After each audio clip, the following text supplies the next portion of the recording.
Olá, Tá me ouvindo? tô te ouvindo. Nossa, finalmente. Tudo bom? Tô- Tudo, eu só não tô te vendo. Você tá me vendo? Eu estou te vendo e te ouvindo. Tudo. E quem tá nos assistindo tá vendo nós dois, porque a minha tela, isso já aconteceu outras vezes, tá? As pessoas, as pessoas veem os dois, mas eu não vejo. Alana, você vê os dois? Deu certo. Maravilha. Silvia, Mas obrigado por ter separado um tempo na sua agenda para a gente bater um papo. eu queria entrar para a gente conversar. Eu ouvi você conversar, você tem muita sensibilidade, né? Afinidade com os idosos. Gostei de ouvir. Acho que porque eu fui criado pelos meus avós, né? Então, lógico que foi uma tremenda oportunidade para respirar, né? Um pouco isso na prática, né? Silvia, Oi? tá por aí? Oi? Você não me vê mesmo? Tá, Não te vejo, mas a gente pode tocar assim mesmo e tá bom. não é a primeira vez que eu vou fazer voo às cegas. Pega. Tá bom. Mas então, me fala, qual é a sua visão em relação a isso? A sociedade está pronta para uma sociedade com uma maior parcela de pessoas com mais idade? Definitivamente não, porque já tem gente de mais idade, né? Não é no futuro, já está aí. Os centenários já estão vivendo, sim, e isso é, enfim, cada vez mais, um número maior. Mas a sociedade absolutamente não tá pronta. Tem problemas de todas as ordens, né? É financeira, é saúde, acolhimento. Eu acho que a gente está muito longe de uma sociedade que está envelhecendo muito, né? E que eu fico muito preocupada. Entendi. Eu esqueci, comi bola aqui e a Sandrine até me deu a bronca para a gente, logicamente, te apresentar. Então, acho que nada melhor do que você mesma se apresentar. Ah, tá, é que eu entrei tão tarde, tão... Enfim, meu nome é Silvia Loedo, eu sou psicanalista e eu tenho 80 anos, que eu acabei de fazer esses dias, então posso falar bem, né, sobre esse assunto. E eu continuo tenho um consultório, tenho essa página também, Minha Idade Não Me Define, com minha filha, e que é bem interessante, porque eu com 80 e ela com 60, a gente faz uma dupla boa. São duas, né, duas mulheres envelhecendo, e que é muito interessante, né? O que é parecido, o que é semelhante, o que é diferente. Então, eu acho que é uma coisa muito, muito, sim, entusiasmante, né? De poder viver isso, A, essa altura. a sua filha também é psicanalista? A minha filha é jornalista e nós trabalhamos juntas faz tempo, porque eu tinha lá para trás, eu comecei a fazer, eu sou psicanalista e trabalho como psicanalista, eu trabalho com uma pessoa no consultório, né? Então, depois de muitos anos, eu achei que estava na hora de eu poder abrir um pouco uma janela para o mundo. Aí eu abri uma página no Instagram, que era Silvia Responde, abri assim para mais mulheres que procuram, né? Enfim, que me procuravam, porque o tema era mulheres que já tinham separado, que estavam já começando a envelhecer, ou que estavam passando uma fase já assim, mais maduras, e começa assim a dar uma angústia, né, na gente, uma certa idade. Então, eu abri essa página e durante muito tempo trabalhei sozinha, e a Carla, o nome dela é Carla, por uma série de acontecimentos da vida dela, veio trabalhar comigo. No começo ela ficou no backstage, depois ela foi tendo coragem, agora a gente trabalha nós duas juntas, mas e aí mudamos o nome, né, da página, que ficou minha idade não me define. Ou seja, a idade não está no número, a idade está na cabeça da gente. Eu acho que a idade é isso mesmo, eu acho que a idade não define. A gente tem gente muito velha aos 40 anos, aos 30 anos, né? E você tem gente jovem, com muita mais idade. Então, é por aí que a gente anda e é um trabalho muito interessante. Mas qual foi a motivação inicial para você criar esse perfil? Foi gerar uma oportunidade de um debate, uma conversa? Foi gerar esclarecimento? Foi gerar conforto? Qual foi o principal motivador? Tudo isso. Porque quando eu comecei a envelhecer, quando é que você começa a envelhecer? Quando você sente, né, que você está ficando velha. Eu falei, bom, eu preciso tratar nesse assunto. Quer dizer, o que melhor fazer do que me tratar tratando, né, abrindo essa discussão. Então foi porque eu acho que principalmente a mulher, quando chega numa certa idade, 50, quando entra na menopausa, um pouquinho mais cedo, um pouco mais tarde, ela começa a ficar muito preocupada. Muito preocupada, ela tem mudanças hormonais importantíssimas e ela começa a ficar preocupada, ela acha, está mudando, mas muitas mulheres ainda acham que é o fim do mundo, né? Menopausa acaba com a vida da mulher. Então, a partir disso, a partir de mim mesmo, e a partir, né, daquilo que eu ouvia no consultório, eu ouço das amigas, e ouço da cultura, porque a gente está sempre, né, de olho na cultura, eu achei que estava na hora da gente conversar sobre isso, porque a vida da mulher não acaba, então tem tudo isso que você falou, é para dar um conforto e é para poder, mais do que o conforto, é para abrir uma percepção e pensamento mesmo a respeito da idade, que a idade ela vale pelo tempo que você está vivendo, pela qualidade de vida e pela sua atividade cerebral. O cérebro precisa estar sempre vivo. A proposta é você se movimentar dentro da vida, né? A vida é muito, muito, muito importante e ela precisa ser vivida em todas as fases. A gente passa uma fase, é normal, né? Você pega uma fruta, você pega um bichinho, você pega uma planta. A gente tem que aceitar esses momentos, né, de passagem e tem que viver com a maior qualidade e a maior potência. Então, eu acho que homens também, é que homens falam um pouco disso,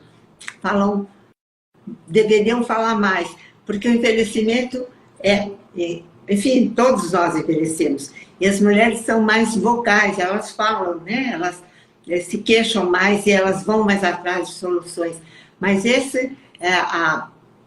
a possibilidade de depressão no ser humano por causa do envelhecimento é altíssima.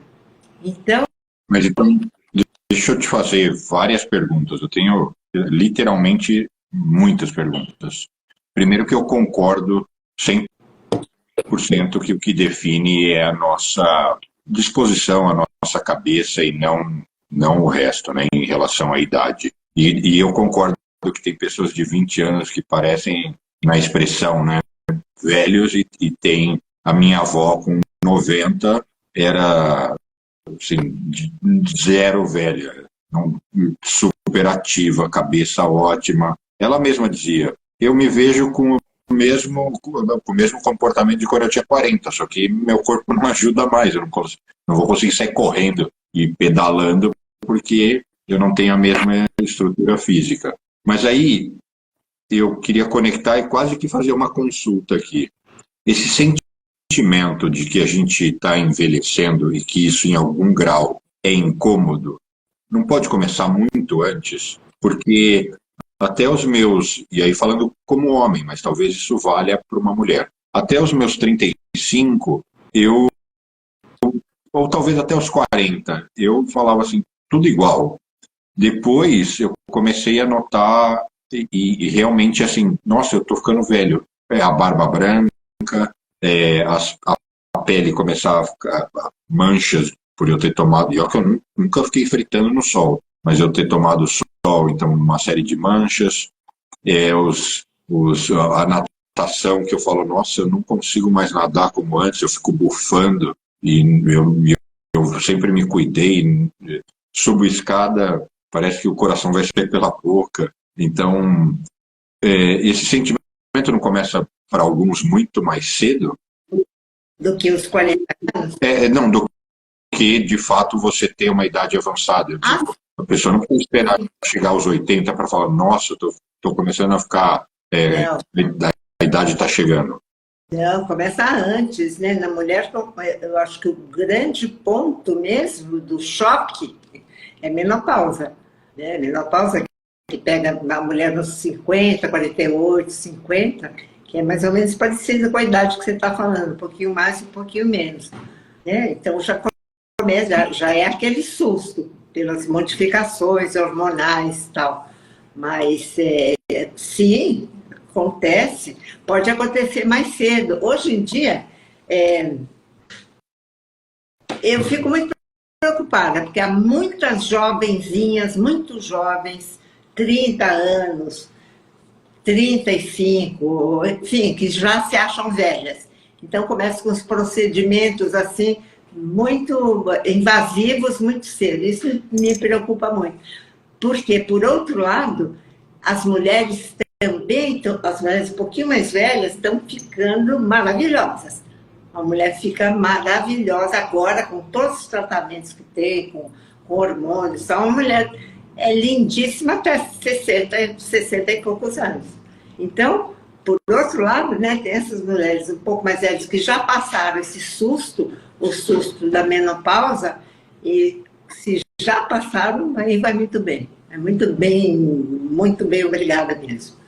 Então, o trabalho muito grande, né, é para essas mulheres que... Eu acho que a gente trabalha tanto, a gente tem também o Instagram nosso, nós temos no nosso projeto, são 190 mil, que nem você, 190 mil seguidores. Então, seguramente a gente está conseguindo uma modificação.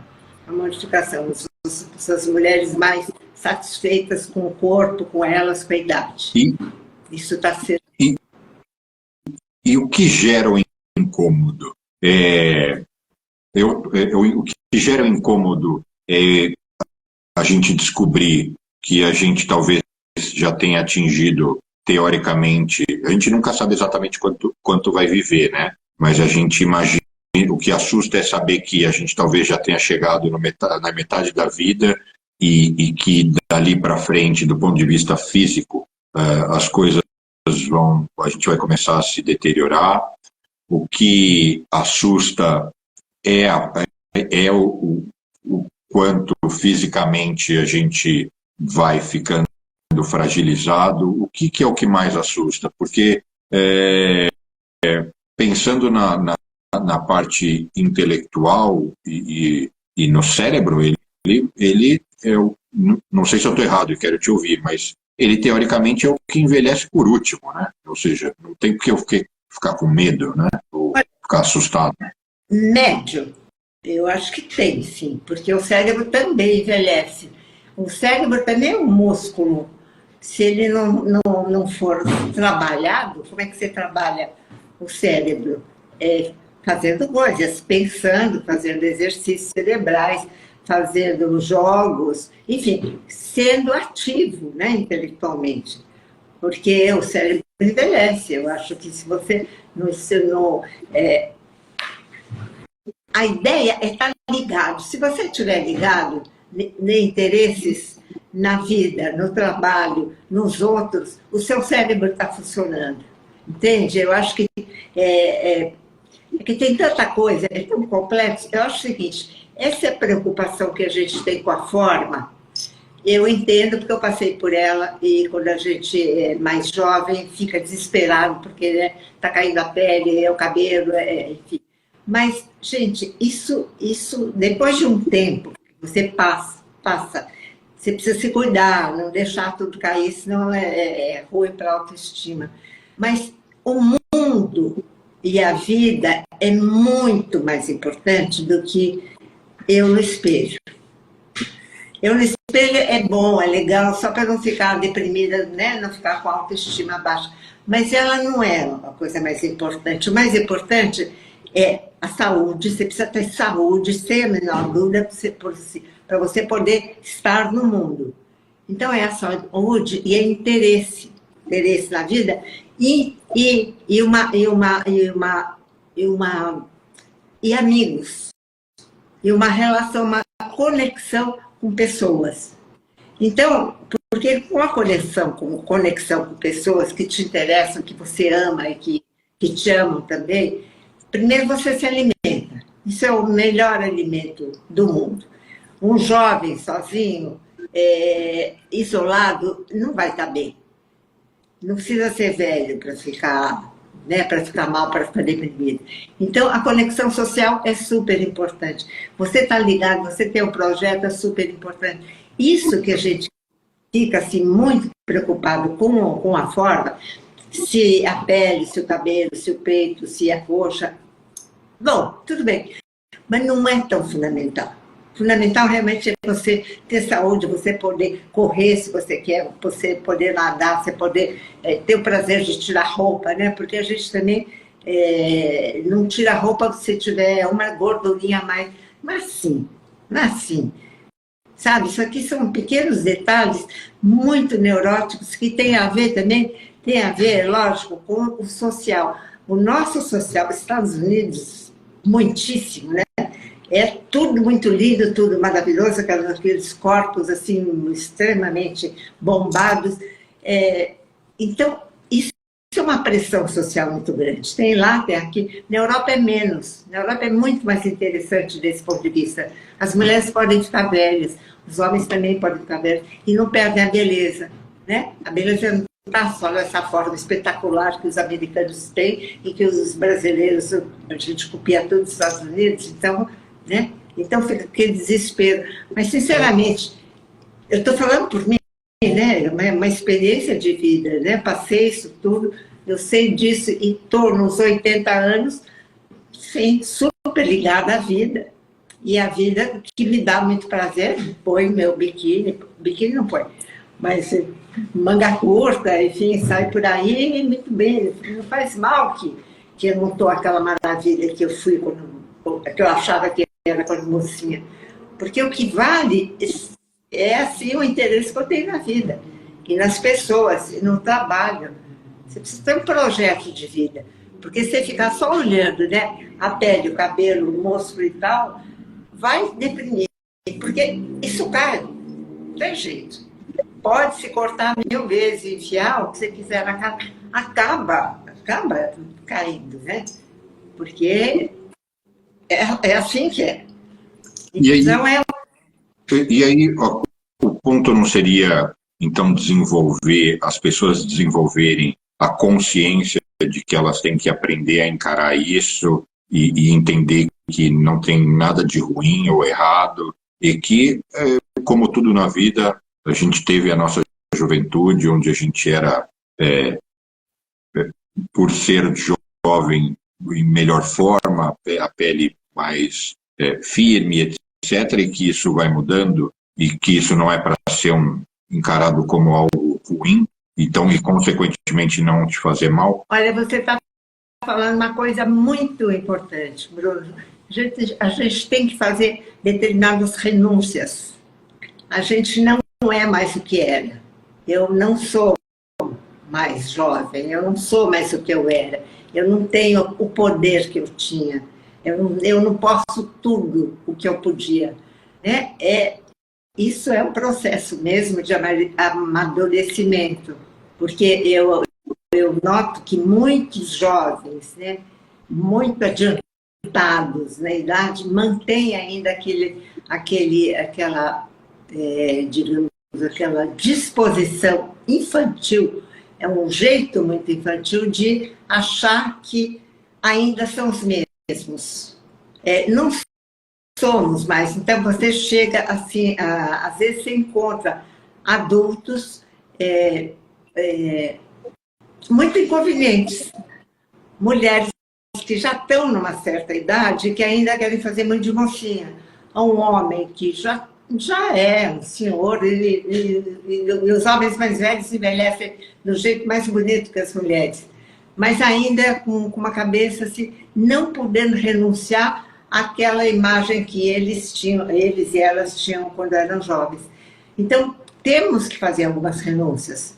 Saber isso tudo em relação à forma, saber que isso que você falou, você sobe a escada, já não é do jeito que você subia, que você vai nadar, mas não é com aquela velocidade. Agora, com isso, né, essas renúncias, né, que você falou, que eu acho super importante, e a gente poder se apropriar disso. Isso não quer dizer que eu esteja mais fraco, nem mais feio, nem mais pobre. Isso sou eu. Isso é você poder gostar e apreciar e valorizar o que você tem nesse momento. Isso que é autoestima.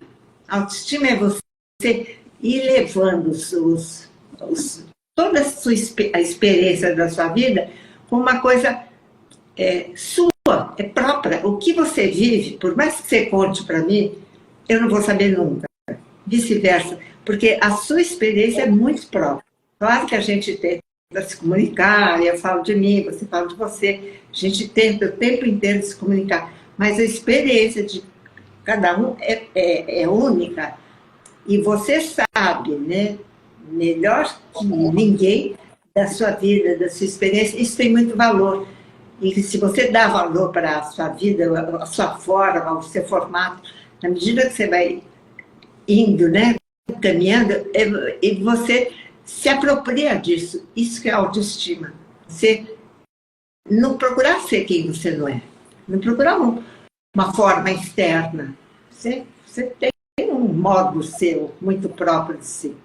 Claro que a gente quer se aprimorar o tempo inteiro, né? Intelectualmente, emocionalmente, fisicamente. Isso a gente faz. Mas sabendo que o tempo passa. O tempo passa para todo mundo. E onde a sociedade ainda não é funcional nessa interação? Onde estão os pontos que precisam ser melhorados? Bom, primeiro os básicos, né? Os básicos de saúde, de educação, de apoio, enfim, ser velho. Eu tenho um amigo que diz, rico não fica velho. Né? Então, você imagine, com a velhice, e aqui, não sei, eu imagino que aí, nos Estados Unidos, a condição seja melhor que aqui. A condição aqui é muito difícil, né? São muitos velhos, muito desatendidos.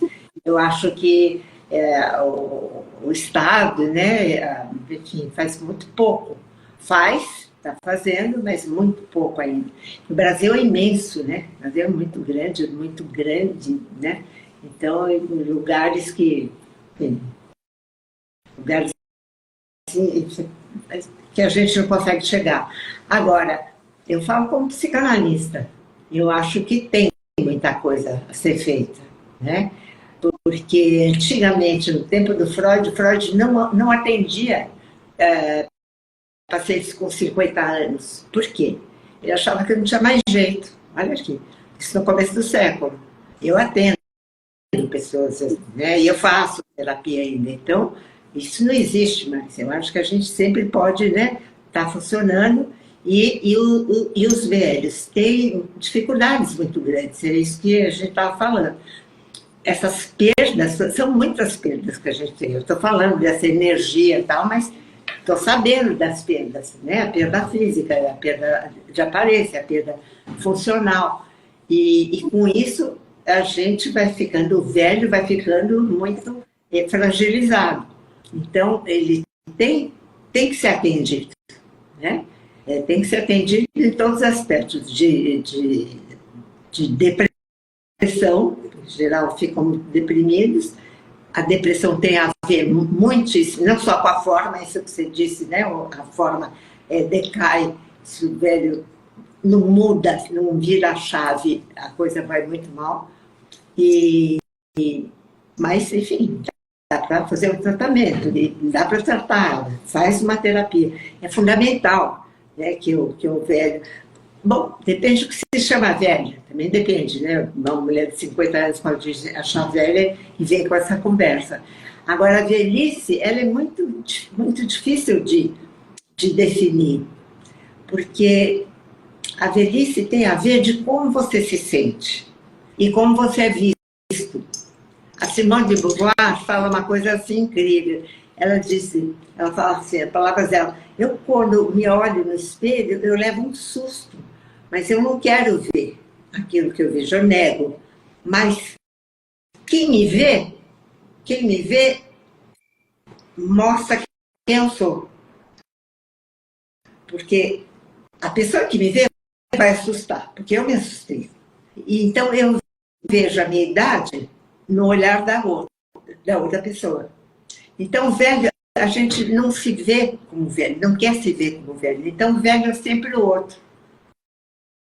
Eu nego essa imagem no espelho, mas eu vejo o outro. Então, eu não estou velha, é o outro que está velho. Porque o velho, né, é como você se sente como o outro te vê. Então, a gente não fala de velho, a gente fala de velhices. São várias velhices. Ou seja, cada um tem a sua. Você não acha que a sociedade, em especial, somos brasileiros, né? Então vamos falar da nossa sociedade, ela ainda não tem as devidas habilidades em lidar com as pessoas com mais idade? Elas ainda não são articuladas o suficiente, esclarecidas o suficiente para saberem reconhecer e terem uma interpretação e um sentimento mais empático e claro ali de como lidar, porque eu vejo que, em geral, não é regra, mas muitas pessoas mais jovens, elas não sabem, às vezes, como lidar ou até não tomam o devido cuidado em todo tipo de situação, tá? Eu não estou falando só do ponto de vista físico, eu estou falando até do ponto de vista, às vezes, moral, e em saber que, eventualmente, a pessoa, enfim, cuidado mesmo, cuidado com o que fala, mesmo cuidado que eu teria que ter com uma pessoa que eu não conheço ainda, mesmo que ela tivesse a minha idade. Eu concordo inteiramente com você.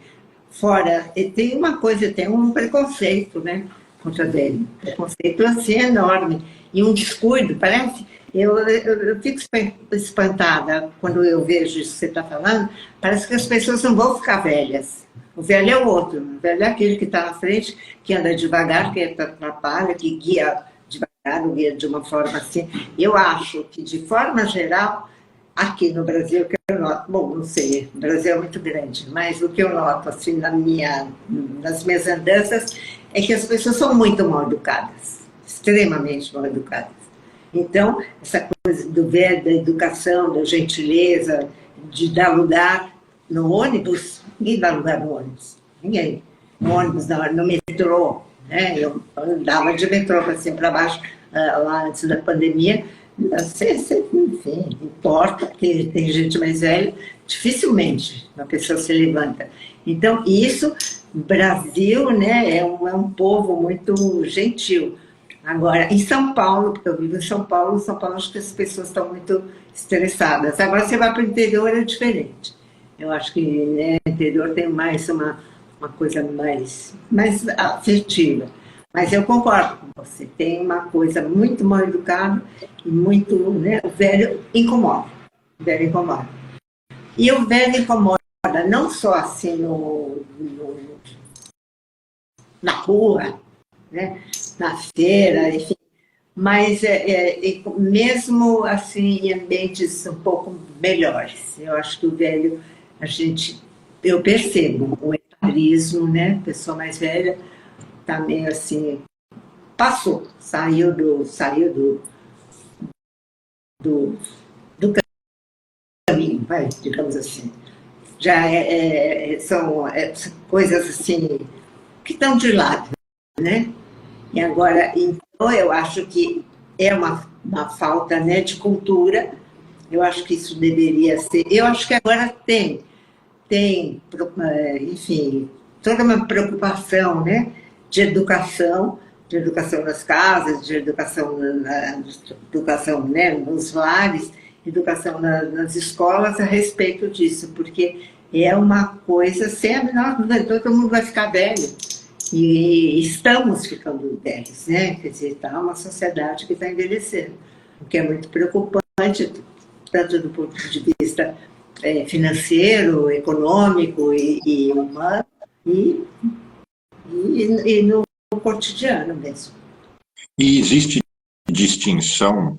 Você arriscaria dizer que as mulheres são mais empáticas, as mulheres jovens têm mais empatia pelas pessoas com mais idade do que os homens, ou não existe nenhum indício? As mulheres têm a menor dúvida, porque a gente tem um número de cuidadoras, uma coisa muito interessante. Isso saiu até aquela mulher que recebeu o prêmio Nobel, o último prêmio Nobel, a respeito de cuidadores. Quer dizer, as cuidadoras no Brasil, não sei em outros lugares, são assim, é uma força de trabalho absolutamente escondida, que ninguém sabe que elas existem, que elas cuidam dos velhos. São ou as filhas que não casaram, ou a filha solteirona, ou a filha que se separou do marido e volta para casa, que cuida dos próprios velhos. E quando ela precisa, ela cuida de outros velhos, porque ela precisa trabalhar. Então, as mulheres, essas cuidadoras são assim, é uma pesquisa super interessante que foi feita em relação justamente a elas, que é um grupo que, se fosse levar em conta o valor, seria assim, mas um valor financeiro, não só afetivo, mas um valor financeiro. Se elas ganhassem, isso seria aumentaria o PIB brasileiro altíssimo, muito. Então, elas são, se existe, eu acho que as mulheres são, sim, mais sensíveis, eu acho que sim, elas têm, eu acho que é porque a mulher é mãe, né? Então, de alguma forma, tem assim essa coisa, né? O próprio corpo está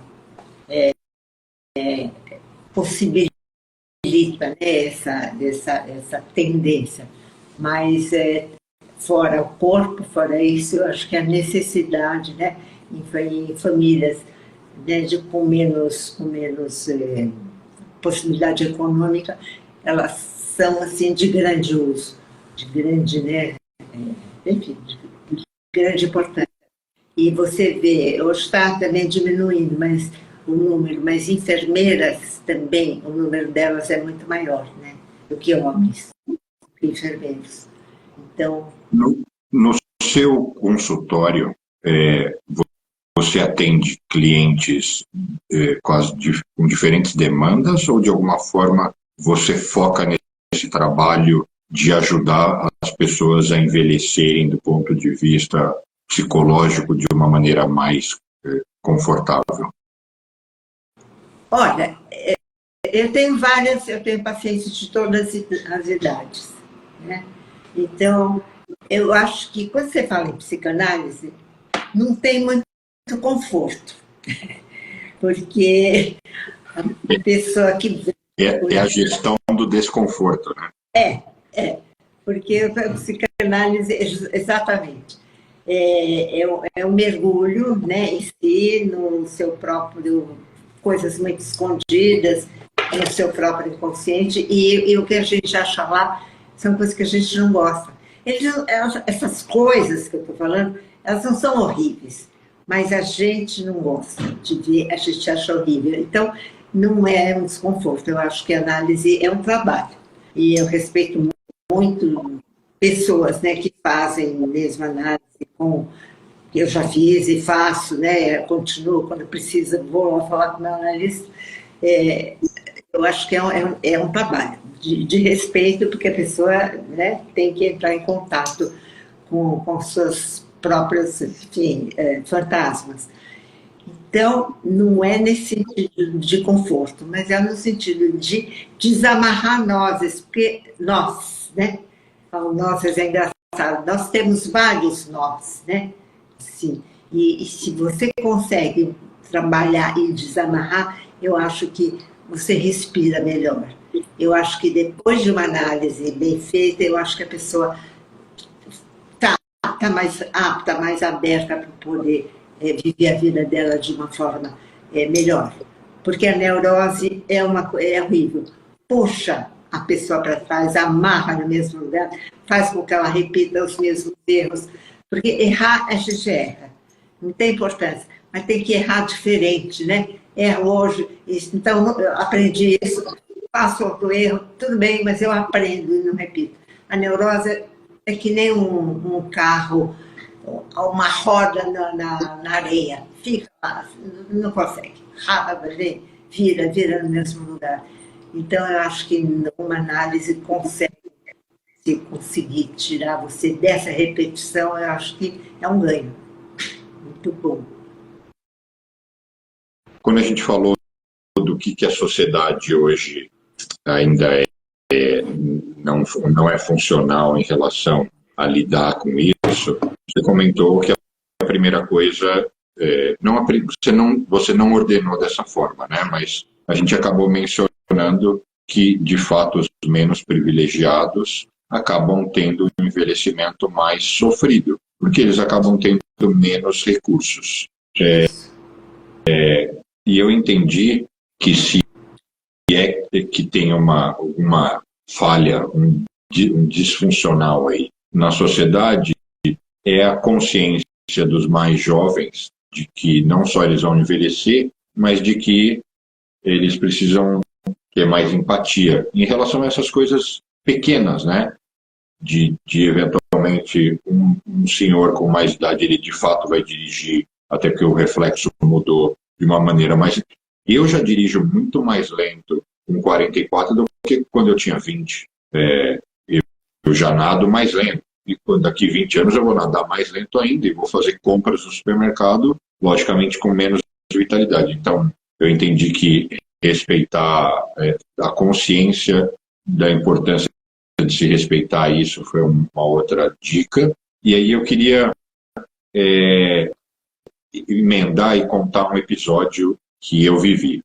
A minha avó, ela super lúcida, morreu com 97 para 98 anos, até mais ou menos até os 90, ela morava sozinha, fazia tudo, sempre leu muito, super ativa, vida normal. Mas aí acabou que ela, é muito comum, né? Ela caiu, quebrou o fêmur, aí aquilo deixou ela debilitada, com a idade ela não conseguiu se recuperar, exigia um cuidado muito grande, porque como ela não conseguia andar, tinha que ficar na cama, e acabou que chegou um momento que era muito difícil ter cuidadores em casa, porque ela também ela era um pouco resistente a isso, ela se estressava às vezes sendo a mesma pessoa. Eu até imagino, até eu iria querer matar se tivesse alguém do meu lado todo dia, a mesma pessoa, 12 horas por dia olhando para minha cara. Eu também não ia aguentar mais. E ela super lúcida, ela falou: Bruno, não tem nada demais, eu posso ser cuidada. Mas aguentar o mesmo cara aqui, a mesma fulana, 12 horas, ela até brincava comigo, até se fosse você aqui, você ficar todo dia 12 horas comigo, eu vou brigar com você. E aí acabou que a gente, junto com ela falou: talvez eu me dê melhor indo para um lugar que tenha esses cuidados. Ela já tinha essa perspicácia de saber o seguinte: não esses lugares deprê, de casas de repouso, que são mal estruturadas e etc. Ela falou: não, um lugar legal.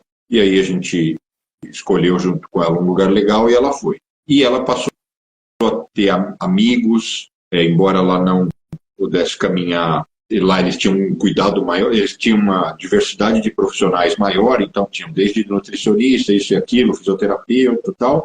Então acabou que essa dinâmica era até mais funcional e saudável para ela, mas o que ela me dizia e aí eu vou chegar no ponto que é o que eu quero trocar. O que ela me dizia, e ela era...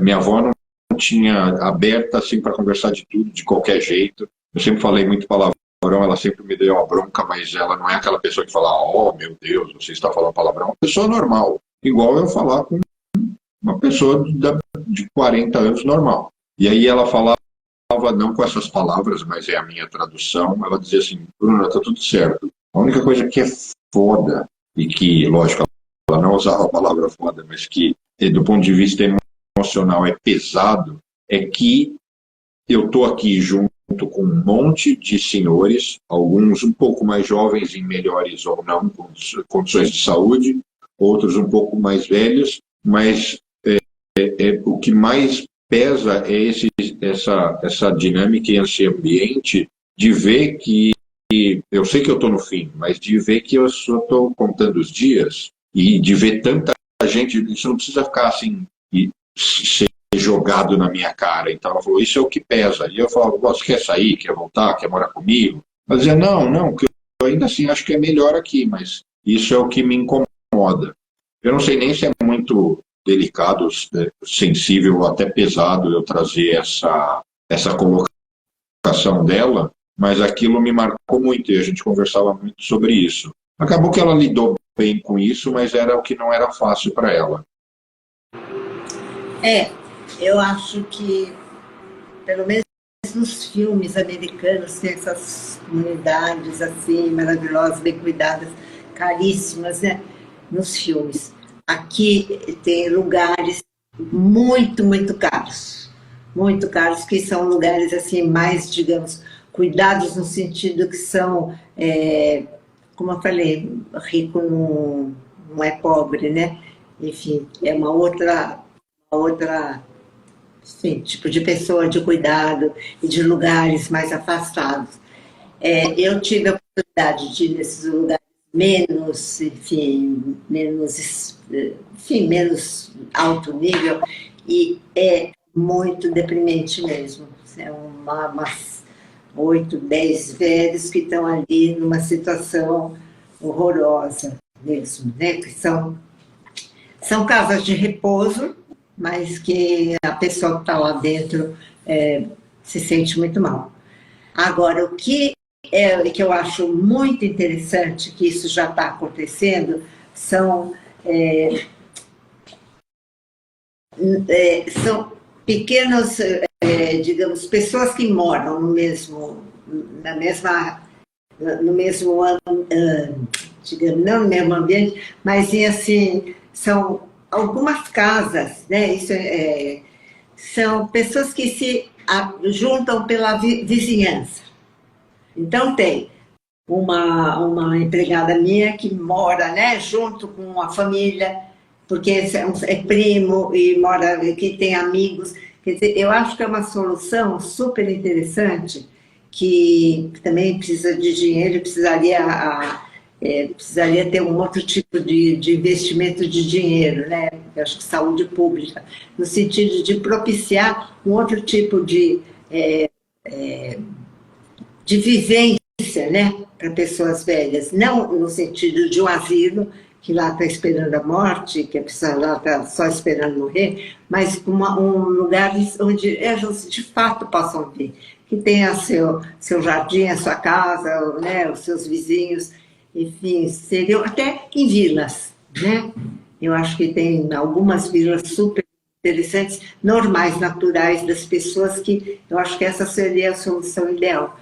E para a gente que tem dinheiro, isso é uma coisa que eu sempre penso em enfim, fazer isso, porque não está precisando, mas primeiro, ou viver junto, né, da família, ou perto da família, que eu acho que ajuda, então juntar um grupo de amigos e fazer assim, uma comunidade perto. A minha casa, o meu terreno, a minha casa, assim, onde a gente tenha uma vida social, né? Que a gente possa ir na casa um do outro e poder trocar, né? Um bolo, uma receita, uma conversa, poder, esse tipo de coisa, que eu acho que seria o ideal. Mas aí é o ideal, né? Muito difícil mesmo. E o que você me diria a respeito da pessoa com mais idade no mercado de trabalho? Eu acho que isso é fantástico. Isso, isso é o que todas as teorias dizem, né? E que é uma coisa absolutamente necessária, porque o mais velho tem uma experiência que pode ajudar muito o mais jovem, e o mais jovem tem uma vivacidade, uma coragem que talvez o mais velho não tenha. Enfim, parece que essa mistura é fenomenal, é de primeiríssima interesse e primeiríssima qualidade. Se houve, se houve lugares que isso já aconteceu, só pode ter dado muito certo, porque, porque o homem que está mais velho, os homens que saem do mercado de trabalho com 60, 70 anos, saem no auge, né, enfim, ter uma experiência de vida que pode muito bem ajudar os mais jovens.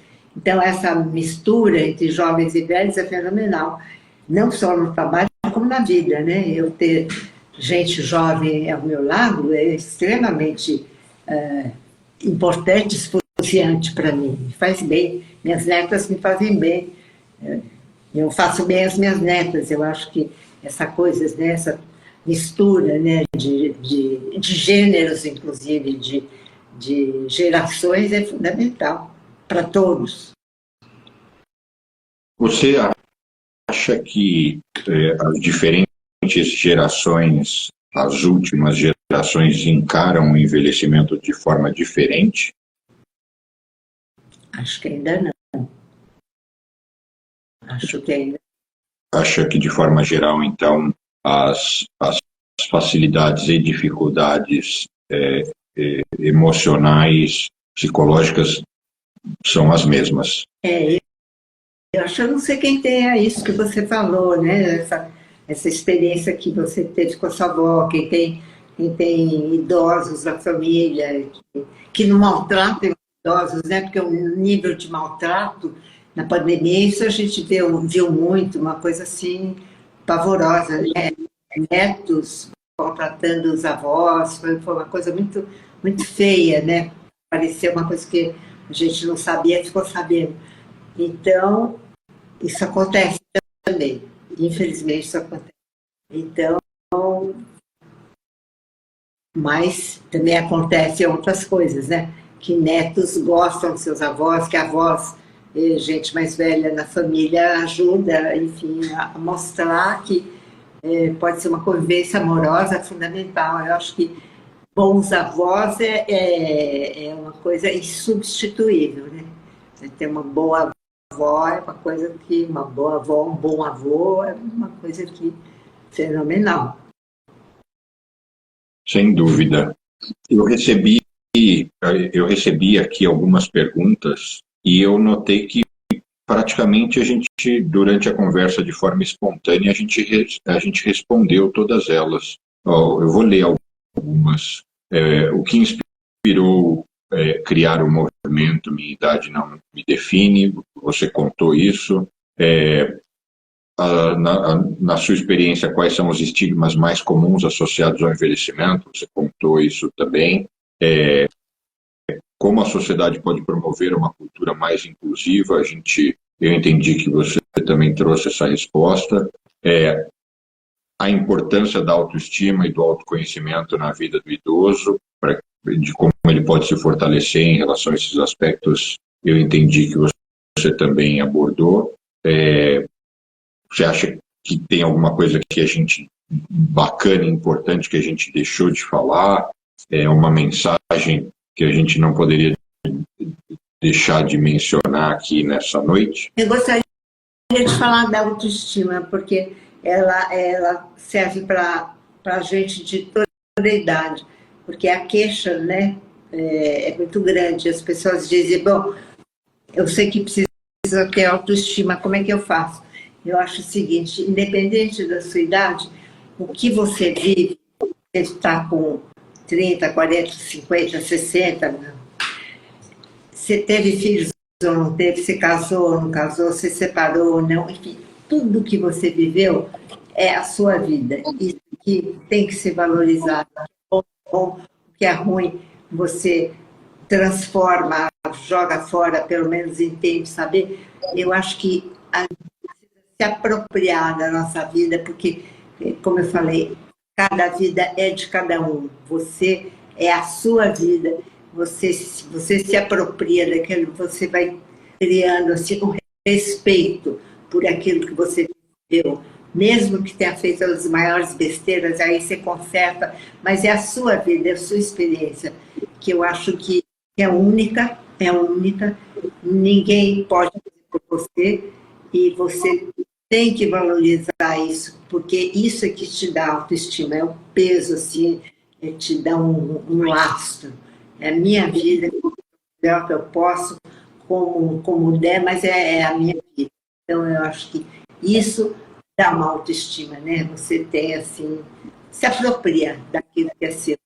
Não fica querendo ser outra pessoa, e você é isso mesmo, com defeitos, com qualidades. O defeito que você tiver, procure arrumar, viva bem e seja generoso. Saia assim fora um pouco né? Isso é fundamental. A gente tem que ter um interesse fora, não só da gente, ou eu da gente é importante, mas não é fundamental. O importante é a gente no mundo, né? Ficar olhando para fora e fazendo relações afetivas importantes, né? Com amigos, com amores, com coisas que te com arte. Eu leio muito, eu acho que leitura ajuda muito, né, te dá respostas. Então, eu acho que essa é uma coisa que eu acho que a gente tem que levar e saber, porque a gente tem essa possibilidade, né? Se você abre a cabeça, se você abre o coração, o mundo é muito grande, tem muitas possibilidades de uma boa vida, e de ajudar os outros, de fazer o melhor que você tem. Muito bacana. Você costuma vir para Nova York? Costumo.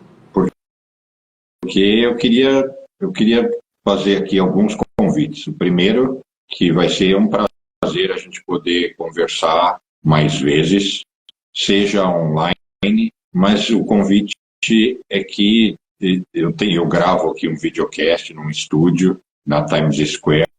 Seria muito bacana se a agenda permitir, e quando você estiver por aqui, que a gente combine um papo pessoalmente, com mais calma, com outras pessoas juntos. Eu acho que vai ser super interessante. Então, o convite está feito. E a outra pergunta é, você gosta de dar palestra? Sim. Então, eu estou com vários projetos, não sei ainda quais vão caminhar, quais não, mas eu acho que esse assunto, não sei se é porque eu gosto dele, mas eu acho que seria super interessante, mesmo num evento com uma agenda de negócios, eu acho que seria super interessante um debate, um bate-papo e uma troca de ideias em relação a isso. Então, assim que algo eu colocar de pé, eu quero ter a liberdade de te chamar e falar o que você acha disso. Com muito prazer. A gente que gosta de conversar, eu acho que a gente tem muito que falar e ouvir, né? Eu acho que é um papo super bom. Eu aceito com o maior prazer, claro. Fico feliz. Só não fico aqui 3 horas, porque, em geral, o meu pessoal da produção fala, Bruno, você tem que manter as lives em até 1 hora, porque senão ninguém acompanha tanto. Então, eu queria abrir para as suas considerações finais e agradecer muito por esse nosso encontro, mesmo que ainda digitalmente. Você está me vendo no final ou continua no escuro? Não, eu continuo, não, mais ou menos, porque assim, eu estou com o celular na minha frente, aí eu peguei meu tablet e tá vendo a jogada que eu fiz? Tô. Para eu conseguir te ver. Tá. Eu estou me assistindo para eu conseguir te ver, para não ficar essa coisa, porque senão é muito estranho eu falando comigo, né? Então eu estou te vendo pela outra tela. Tá bom. Então, eu acho que é isso que eu falei, né? Essa coisa assim de você poder cada vez mais... Olha aqui, eu acabei de ler um livro, vou te mostrar, do Norberto Bobbio, que é um extraordinário, ele é um filósofo italiano que já morreu. E era um homem super importante, né, na Itália, enfim, um político e tal. E ele fala isso, né, com 80 anos, essa autobiografia dele. E ele fala isso, a minha vida é tudo o que eu me lembro. A minha memória é a memória da minha vida, dos meus amigos, dos meus amores, das minhas doenças, das minhas besteiras. Quer dizer, ele dá a importância enorme para a memória dele. E justamente o Alzheimer é a pior doença do mundo, porque a pessoa perde a memória. Quem perde a memória perde a vida. Então, o que eu posso dizer nesse momento, quer dizer, tudo que a gente viveu, claro que a gente esquece, mas o que a gente lembrar tem valor. Mesmo que foram coisas ruins, que você fez besteira na vida, mas você saber daquilo, você aprende, você se corrige, você pede perdão, né? Porque enquanto você não morre, você pode pedir perdão, você pode se desculpar, nada é para sempre, a não ser a morte. A não ser que tenha outra vida, que eu também não sei se existe ou não. Mas a memória daquilo que você viveu, daquilo que é importante para você, da sua vida mesmo. Então, a gente ficar, respeitar e valorizar tudo isso. Quer dizer, a sua vida é a sua, ela é intransferível e você viva com ela, com a sua vida, com o seu corpo, com as suas coisas, com a sua cabeça, com a sua abertura para o mundo. Porque você é uma pessoa única, eu sou uma pessoa única, cada um de nós é único, cada um de nós, puxa vida, a gente está aqui nesse mundo porque a gente recebeu uma graça, então vamos homenagear a graça com todo o valor que ela tem. Sensacional. Muitíssimo obrigado pelo papo, pelo tempo, pelas trocas e pelo conhecimento que você dividiu comigo e com todo mundo. E espero que a gente se reencontre muito em breve, pessoalmente, aqui no estúdio ou em São Paulo, em algum evento que a gente crie juntos. Sem dúvida. Adorei você, Bruno. Eu achei ser muito sensível às coisas, né? Que eu falo, as coisas do envelhecimento. Isso foi um grande prazer. Realmente, foi um prazer. Maravilha, muitíssimo obrigado, um grande beijo, uma ótima noite e mantemos contato. Isso mesmo. Obrigada para todo mundo que nos viu, que esteve aí conosco. Né? E obrigado também para quem nos acompanhou até aqui. Beijo aí a todos. Beijo. Beijo, boa noite. Boa noite.